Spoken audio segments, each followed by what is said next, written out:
આજે આપણે બનાવીએ છીએ એક સ્માર્ટ પોર્ટફોલિયો બંધન સ્ટાઇલમાં. ઇમોશન્સ નથી, અંદાજો નથી, બસ clean data driven strategy. Step 1 universe. Stock પસંદગી 250 મોટી કંપનીઝથી શરૂ થાય છે. ફક્ત એવી કંપનીઝ જે ઇન્વેસ્ટમેન્ટ માટે લાયક હોય. Step 2 factor scoring.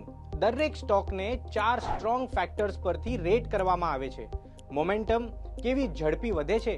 વેલ્યુ, કેટલું અંડર વેલ્યુડ છે. ક્વોલિટી, બિઝનેસ કેટલું મજબૂત છે. લો વોલેટિલિટી, કેટલું સ્ટેબલ છે. Step 3 factor selection.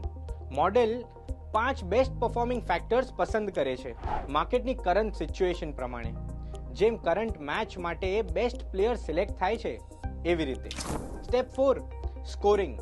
દરેક સ્ટોક એક કમ્પોઝિટ સ્કોર મળે છે. એ કેટલા ફેક્ટર્સ પર કેટલું સારું પરફોર્મ કરે છે એના આધારિત. Step 5 portfolio construction. પોર્ટફોલિયોમાં 50 થી 65 સ્ટોક્સ હોઈ શકે છે માર્કેટ પર આધારિત. કોઈ બાયસ નથી, કોઈ ઓવરલોડિંગ નથી, ફક્ત સિસ્ટમેટિક ઇન્વેસ્ટિંગ.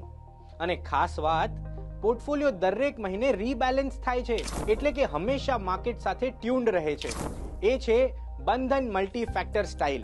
સ્ટોક પસંદગી જે છે ડિસિપ્લિન, ડાયવર્સિફાઈડ અને ડેટા ડ્રિવન.